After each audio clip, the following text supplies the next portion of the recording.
Witajcie, dzisiaj opowiem o pędzlach, o takich pędzlach, które przydają się w naszym deku. Powiem Wam o pędzlach niezbędnych, takich, które warto mieć oraz jak o nie dbać. Pędzle, bez których nie wyobrażam sobie życia, to zwykłe płaskie pędzle syntetyczne. Dobre, sprężyste włosie pozwala nam na przyklejanie serwetek, lakierowanie bądź po prostu malowanie farbami. Mam ich naprawdę dużo w różnych rozmiarach, ale nie lubię takich, które nie mieszczą mi się do słoiczków. No niby taki pędzelek włazi do szerszego, ale po prostu nie lubię. Absolutnym must have jest także pędzel gąbkowy oraz szczecinowy. Gąbkowe występują w przeróżnych rozmiarach. Są świetne do malowania powierzchni albo robienia kropek. Ale także znakomicie sprawdzają się przy cieniowaniu brzegów, tak jak tutaj widzicie na dwóch kolejnych przykładach. A jeżeli słoik chcemy pokryć szronem, to pędzel gąbkowy jest do tego po prostu niezbędny. Jeżeli lubicie spękania jednoskładnikowe, to bardzo fajny efekt daje nakładanie ostatniej warstwy farby za pomocą właśnie pędzelka gąbkowego. Serduszko pomalowałam na brązowo i położyłam na tym krak jednoskładnikowy. Zobaczcie, jak różny otrzymujemy efekt w zależności od tego, czym nałożymy ostatnią warstwę farby. Taki jest efekt po wyschnięciu. Z prawej strony było nakładane pędzlem, a z lewej gąbeczką. Pędzlem, bez którego naprawdę nie wyobrażam sobie życia, jest pędzel szczecinowy. Zazwyczaj są to relatywnie tanie pędzelki o twardym i dość długim włosiu. Jeżeli chcemy postarzyć pracę albo uwidocznić jakieś zamalowane elementy, to ten pędzel nie ma sobie równych. Pierwszy przykład to pędzel szczecinowy oraz farba akrylowa. Minuta pracy i nasza tabliczka nabiera charakteru vintage. Równie świetne efekty osiągamy wtedy, kiedy na ciemną powierzchnię nakładamy woski metaliczne. W tej technice obowiązuje zasada suchego pędzla. Nabieramy odrobinę preparatu na pędzel, wycieramy go dokładnie o kartkę albo ręcznik papierowy i dopiero wtedy nanosimy na pracę. W swoim arsenale warto także posiadać zwykłe okrągłe pędzelki. Oczywiście mogą być różnej grubości, ale ja posiadam ich dwa główne rodzaje. Po pierwsze to są takie z naturalnego włosia wiewiórki, a drugie to pędzle syntetyczne. Używam ich wtedy, kiedy trzeba coś domalować albo gdy chcę wyrwać wzór z serwetki.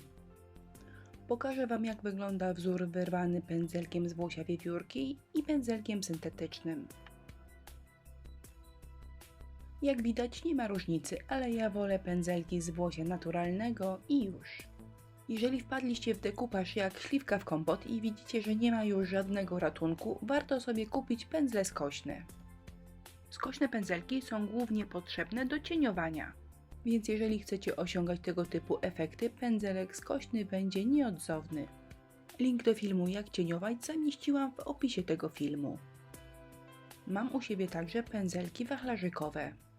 Takim pędzelkiem można oczywiście malować, na przykład choinki. Link do filmu jak namalować choinkę także zamieściłam pod tym filmem. Tego typu pędzelki najczęściej stosuję, gdy chcę osiągnąć bardzo równą powierzchnię i nie chcę, żeby były widoczne pociągnięcia pędzla. Pędzelek wachlarzykowy jest także świetny do chlapania powierzchni.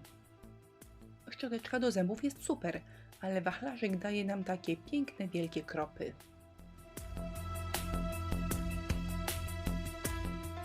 Szablony możecie odbijać gąbeczką, ale uważam, że bardzo dobrą alternatywą są pędzle do szablonów. Zbite włosie szczecinowe pozwala nam na bardzo dokładną odbitkę. To już nie pędzle, ale bardzo się przydaje w życiu dekupażysty. Szpatułka, dłutko kulkowe oraz nożyk precyzyjny. Pędzelek natychmiast po użyciu warto wrzucić do słoiczka z wodą. Pędzel składa się z włosia, które sięga dotąd, trzonka oraz pustej przestrzeni, która jest między włosiem a trzonkiem.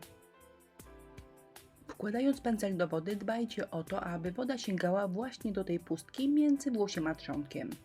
Dzięki temu trzonek nie będzie wypadał, a pędzel będzie Wam dużo dłużej służył. Na co dzień moje pędzle myję mydłem do rąk. I żeby przedłużyć ich żywotność, nie można ich po prostu opłukać, trzeba je za każdym razem bardzo dokładnie umyć. Ale przychodzi moment w życiu pędzla, że nie da go się już tak dokładnie domyć, aby włosie w dalszym ciągu było sprężyste. Nie da się go domyć wodą z mydłem, bo specjalistyczne preparaty dają radę. Z powodzeniem domyjecie wszystkie zabrudzenia spowodowane preparatami na bazie wody. Natomiast nie domyjecie zabrudzeń spowodowanych np. lakierem rozpuszczalnikowym. O zwykłym czyściku do pędzli film już był, więc podlinkuję go Wam na dole. Ale od pewnego czasu Pentard wprowadził hardkorową wersję tego preparatu. W mojej ocenie po prostu jest lepsza i mocniejsza. Dedykowana do szablonów jednak czyści wszystko. Ale muszę przyznać, że obie wersje są naprawdę bardzo wydajne. Wystarczy pędzelek popsikać kilka razy i włosie wraca do niezwykle przyzwoitego stanu. Zobaczcie, wszystko jest fajne i sprężyste nawet u samej nasady. Czyścika do pędzli używa się praktycznie w ten sam sposób. Czyli bierzemy stary i zaschnięty pędzel, odkręcamy słoiczek i pędzel po prostu w słoiczku moczymy. Ten preparat podczas czyszczenia wytwarza pianę. I wtedy pędzel warto odłożyć na 10-15 minut, żeby nam ta piana sama podziałała. Potem myjemy i git majonez.